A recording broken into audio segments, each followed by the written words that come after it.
Hi, this is Steve from SewingGold.com. This is just like a troubleshooting thing on stitch regulator. So if your machine is feeding irregularly, first thing I'm going to want you to do is remove the little umbrella inside your oil pan.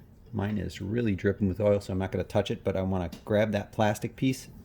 Actually, I guess I'm going to have to for video's sake. Ugh.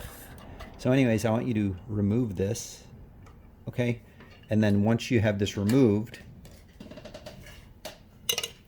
put the machine back down and then run your machine and check it and see if you're still having irregularities with feeding. So if your feed dog's not feeding properly, that's the first thing I'm going to want you to check.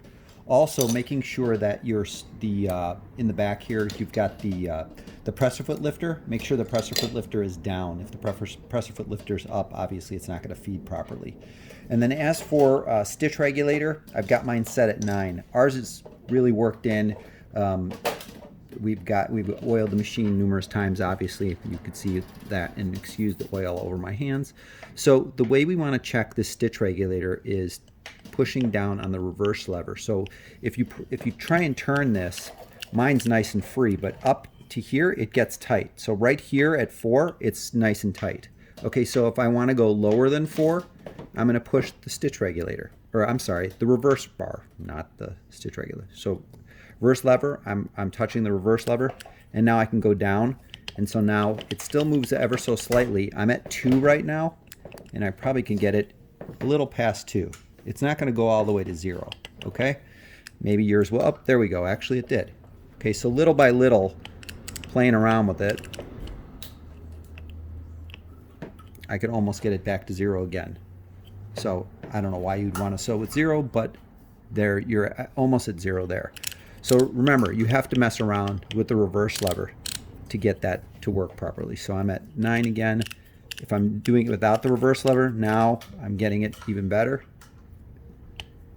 Reverse lever has a little bit way to go. So if yours, let's say, stuck like at 4 and your reverse lever is still moving, you still have more of a way to go. All right, but if the reverse lever is stuck at 4, then we have a problem. So sometimes people will turn this too much, and then we will have to take this apart. Hopefully that's not the case. Okay, so like I said, reverse lever moving, you'll still have some leeway to go down. Still, see, it's not at 0. I still have a little more. But like I said, why are you going to go to 0? I have no idea. You're not going to want to stitch in one place. Okay, so that being said, going back. Okay, and then you could work this in a little bit, ever so slightly. Okay, so we've obviously shown that we could fix this problem with the umbrella out, and then I showed you how to adjust this piece. Now, that being said,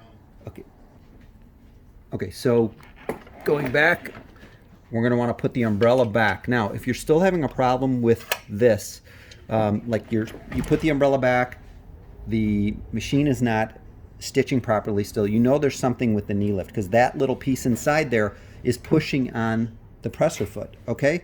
So if it's pushing on the presser foot, you have to make adjustments to your knee lift, okay? I believe we have that in another video, and if I don't have that, I will post that soon. Okay, if you have any questions, just leave the comments below. Sorry, the video's off and on today just because I've had customers coming in while I'm making this video, so my apologies. Like I said, if you have any questions or comments, please leave them below. I'm Steve from SewingGold.com. Thank you.